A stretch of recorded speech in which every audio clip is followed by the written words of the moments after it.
রাজা রামমোহন রায়, যাকে আমরা আধুনিক ভারতের জনক বলে থাকি। অথচ জানলে চমকে যাবেন, তিনি তার দাম্পত্য জীবনে মোট 3টি বিবাহ করেছিলেন। কিংবা বিদ্রোহী কবি কাজী নজরুল ইসলাম, যিনি তার বিয়ের রাতেই তার নববধূকে ফেলে পালিয়ে এসেছিলেন। আমরা তাদেরকে সমাজ সংস্কারক হিসেবে চিনি, তাদের লেখা কবিতা বা উপন্যাস আমাদের মুখে মুখে ঘোরে। কিন্তু ইতিহাসের পাতায় ধুলো চাপা পড়ে থাকা তাদের ব্যক্তিগত জীবনের এমন কিছু গল্প আছে, যা শুনলে আপনি হয়তো চমকে উঠবেন। কেউ পরিস্থিতির চাপে পড়ে করেছেন একাধিক বিবাহ, কেউ আবার নিজের একনিষ্ঠ প্রেমের জন্য সমাজকে বুড়ো আঙুল দেখিয়েছেন। আজকের এই ভিডিওতে আমরা পর্দার পেছনে সেই সব মানুষগুলোকে চিনব, জানবো বাংলার শ্রেষ্ঠ মনীষীদের কার জীবনে কয়টি বিয়ে ছিল এবং কেন। ভিডিও শেষে এমন একজনের কথা বলবো, যার বৈভাবিক ইতিহাস শুনলে আপনি হয়তো বিশ্বাসই করতে পারবেন না। তাই 1 সেকেন্ডও মিস না করে চলুন শুরু করা যাক আজকের বিশেষ সফর। তো আমাদের তালিকায় প্রথম যে নামটি আছে সেটি হলো রাজা রামমোহন রায়। আধুনিক ভারতের জনক এবং সতীদাহ প্রথা উচ্ছেদের প্রধান কারিগর রাজা রামমোহন রায়। অথচ ভাগ্যের পরিহাস দেখুন, তিনি নারী অধিকারের জন্য লড়লেন, তার নিজের দাম্পত্য জীবন ছিল সেকালের কঠিন প্রথার শেকলে বাঁধা। সেই সময় কুলীন ব্রাহ্মণ পরিবারে বহুবিবাহ ছিল অত্যন্ত সাধারণ বিষয়। রামমোহন রায় মোট 3টি বিবাহ করেছিল। মাত্র 9 বছর বয়সে 1781 সালের দিকে তিনি তার প্রথম বিবাহ করেন। কিন্তু অল্প দিনেই তার প্রথম স্ত্রীর মৃত্যুর পর তিনি তার দ্বিতীয় বিবাহ করেন। তার দ্বিতীয় পক্ষের 2 জন পুত্র ছিল, রামপ্রসাদ এবং রাধাপ্রসাদ। কিন্তু দ্বিতীয় স্ত্রীর মৃত্যুর পর তাকে পরিবারের চাপে আবার উমাদেবীকে বিয়ে করতে হয়। আশ্চর্যের বিষয় হলো, নিজের ব্যক্তিগত জীবনে একাধিক বিবাহ থাকলেও যখন তিনি পরিণত হলেন, তিনি বহুবিবাহ প্রথার বিরুদ্ধে গর্জে উঠেছিলেন। ঈশ্বরচন্দ্র বিদ্যাসাগর। দয়ার সাগর ঈশ্বরচন্দ্র বিদ্যাসাগর ছিলেন দয়ার চরিত্রের মানুষ। তার জীবনে নারী শিক্ষার জন্য যে দরদ ছিল, তা তার দাম্পত্য জীবনেও প্রতিফলিত হয়েছিল। বিদ্যাসাগরের বিয়ের সংখ্যা ছিল 1টি। 1838 সালে মাত্র 14 বছর বয়সে তিনি দীনময়ী দেবীকে বিবাহ করেন। বিদ্যাসাগরের জীবনে তার স্ত্রীর ভূমিকা ছিল ছায়ার মতো। যদিও পরবর্তীকালে তার ছেলে নারায়ণচন্দ্রের বিধবা বিবাহ নিয়ে তার পরিবারের সাথে তার ব্যাপক দূরত্ব তৈরি হয় এবং তিনি বীরসিংহর বাড়ি ছেড়ে কাশীতে গিয়ে থাকতে শুরু করেন। তবুও দীনময়ী দেবীর প্রতি তার শ্রদ্ধা ও ভালোবাসা কখনোই কমেনি। তিনি ছিলেন একনিষ্ঠ এবং একপত্নীক। মাইকেল মধুসূদন দত্ত। বাংলা কাব্যের বিদ্রোহী রাজপুত্র মাইকেল মধুসূদন দত্তের জীবন কোনো সিনেমার তুলনায় কম ছিল না। তার জীবনে আইনত বিয়ে এবং প্রেম, এই দুয়ের টানাপোড়েন ছিল আজীবন। তার জীবনে প্রধানত 2 জন নারীর উপস্থিতি পাওয়া যায়। খ্রিস্ট ধর্ম গ্রহণ করার পর তিনি মাদ্রাজে থাকাকালীন তিনি রেবেকা ম্যাকটাভিস নামের একজন ইংরেজ তরুণীকে বিবাহ করেন। তাদের 7 বছরের সংসারে মোট 4টি সন্তান ছিল, কিন্তু এই সম্পর্ক বেশি দিন টেকেনি।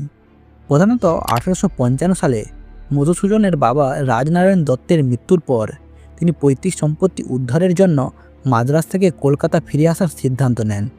এই সময়ে তিনি তার প্রথম পরিবারকে অর্থাৎ রেবেকা ম্যাকটাভিস এবং তার ছেলেদেরকে মাদ্রাজে রেখেই চলে আসেন। মধুসূদন ছিলেন উচ্চাভিলাষী এবং খামখেয়ালি স্বভাবের। মাদ্রাজে থাকাকালীন সম্ভবত তাদের মধ্যে মানসিক দূরত্ব তৈরি হয়েছিল। কলকাতায় ফেরার কিছুকাল পরেই হেনরিয়েটা সোফিয়া হোয়াইটের সঙ্গে তিনি লিভ ইন সম্পর্কে জড়িয়ে পড়েন। রেবেকা তাকে আনুষ্ঠানিকভাবে ডিভোর্স না দিলেও মধুসূদন আর কখনোই মাদ্রাজে ফিরে যাননি কিংবা রেবেকার সাথে কোনো সম্পর্ক বজায় রাখেননি। রেবেকা ছিলেন ইন্দো স্কটিশ বংশোদ্ভূত। মধুসূদনের জীবনের অস্থিরতা, অমিতব্যয়ী জীবনযাপন এবং মদ্যপানের প্রতি আসক্তিও তাদের মধ্যে সম্পর্কের অবনতির কারণ ছিল। যদিও মধুসূদন এবং হেনরিয়েটা হোয়াইটের মধ্যে আনুষ্ঠানিকভাবে কোনো সম্পর্কের প্রমাণ পাওয়া যায়নি, তবুও মধুসূদন তাকে সারা জীবন তার স্ত্রী হিসেবে মর্যাদা দিয়েছিলেন। এমনকি তাদের মৃত্যুর ব্যবধান ছিল মাত্র 3 দিনের।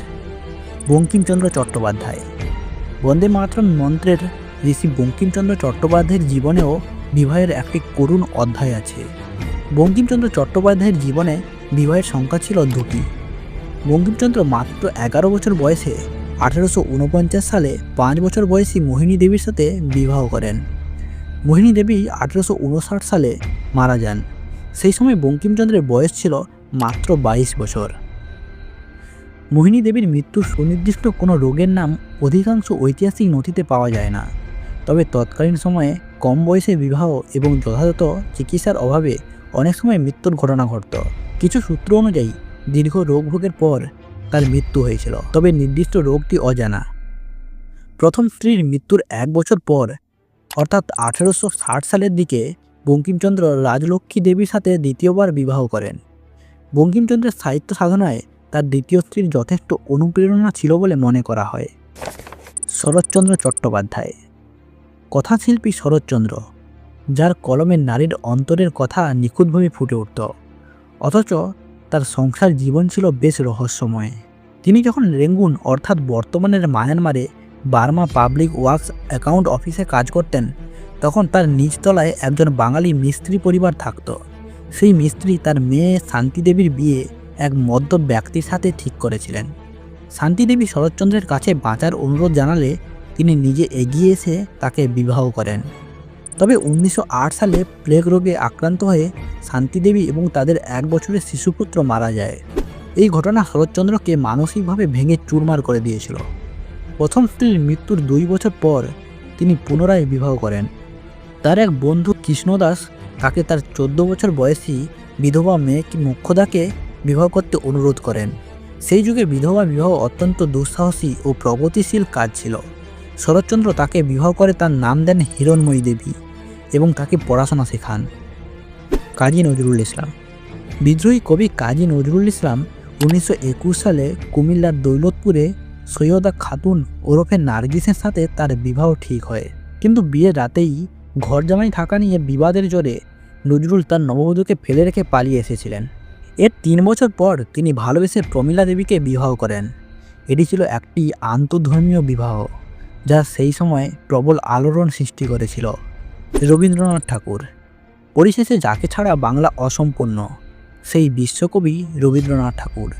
1883 সালে ঠাকুর পরিবারে আদি ব্রাহ্ম সমাজের নিয়ম মেনে মৃণালিনী দেবীর সাথে তার বিবাহ হয়। বিয়ের সময়ে মৃণালিনী দেবীর বয়স ছিল মাত্র 10 বছর। রবীন্দ্রনাথের জীবনে মৃণালিনী দেবী ছিলেন এক শান্ত সিদ্ধ আশ্রয়। তাদের দাম্পত্য জীবন দীর্ঘ ছিল না। মাত্র 29 বছর বয়সে মৃণালিনী দেবী পরলোক গমন করেন।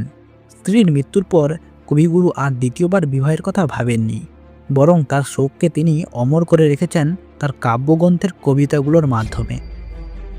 মনীষীদের জীবন মানেই শুধুই উপদেশ আর বাণী নয়, তাদের জীবনে এই রক্তমাংসের গল্পগুলি তাদেরকে আরও রক্তমাংসের মানুষ হিসেবে আমাদের সামনে তুলে ধরে। তাদের প্রত্যেকের দাম্পত্য জীবন ছিল আলাদা আলাদা। কারো ছিল শোকের, কারো ছিল ত্যাগের, আবার কারো ছিল সাহসের। বন্ধুরা, আজকের এই পর্বের মধ্যে কোন মনীষীর জীবনের গল্প আপনাকে সবচেয়ে বেশি স্পর্শ করলো?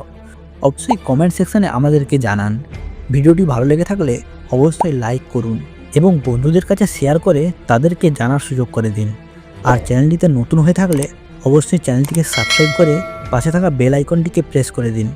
দেখা হচ্ছে শীঘ্রই কোনো পরের ঐতিহাসিক ভিডিওতে। ততক্ষণ ভালো থাকুন, সুস্থ থাকুন। নমস্কার।